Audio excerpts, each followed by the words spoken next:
కొంచెమైనా భగవద్గీతను చదివిన వారికి, కొంచెమైనా గంగాజలం త్రాగిన వారికి, ఒక్కసారైనా శ్రీకృష్ణ భగవానుని స్మరించిన వారికి యముడు వల్ల కలిగే భయం శాశ్వతంగా నశిస్తుంది. మహాదేవుడైన శ్రీకృష్ణ పరమాత్మ మానవులందరినీ అర్జునులుగా తలచి సర్వ మానవాళి ఉన్నతి కోసం అందించిన మహాప్రసాదం ఈ భగవద్గీత. గీతను చదువుదాం, రాతను మార్చుకుందాం, జగత్తును ఉద్ధరిద్దాం. బాల సరస్వతీ దేవి నా ఎదురుగా కూర్చుని భగవద్గీత గొప్పతనాన్ని చెబుతున్నట్టుగా ఉంది చేతన నువ్వు మాట్లాడుతుంటే. భగవద్గీతలో ఎన్ని అధ్యాయాలుంటాయి, ఎన్ని శ్లోకాలుంటాయి? భగవద్గీతలో 18 అధ్యాయాలు ఉంటాయండి, అలాగే 700 శ్లోకములు ఉంటాయండి.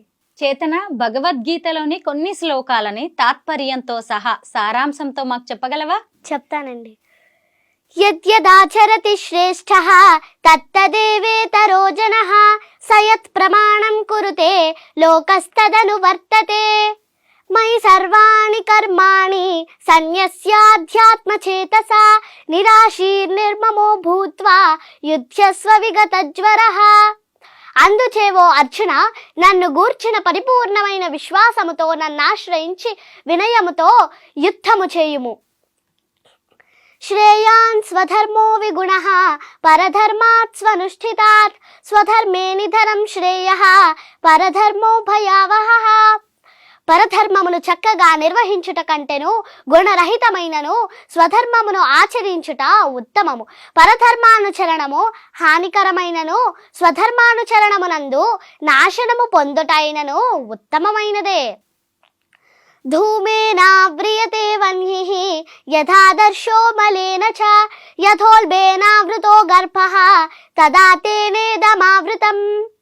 అగ్ని పొగ చేతను, అద్దము ధూళి చేతను, గర్భము మావి చేతను కప్పబడి ఉండునట్లు జీవుడు కూడా కామము యొక్క వివిధ దశలచే కప్పబడి ఉండును.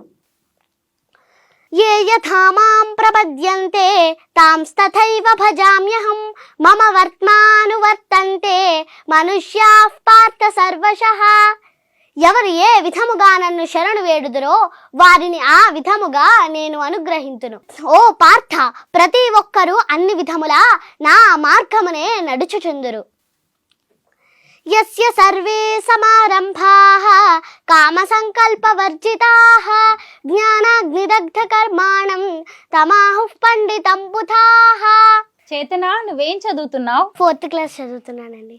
మీ దేవురు? భీమవరం అండి. పేరెంట్స్ ఏం చేస్తూ ఉంటారు? మా అమ్మగారు హౌస్ వైఫ్ అండి, మా నాన్నగారు రియల్ ఎస్టేట్ చేస్తూ ఉంటారండి. నీకు బుజ్జి తమ్ముడు కూడా ఉన్నాడు కదా, తను కూడా భగవద్గీత పారాయణం చేస్తాడు, తనకు కూడా గోల్డ్ మెడల్ వచ్చింది. శ్లోకాలు చెప్తాడండి. తను కూడా శ్లోకాలు చెప్తాడా? ఏం చదువుతున్నాడు తమ్ముడు? 2nd క్లాస్ అండి.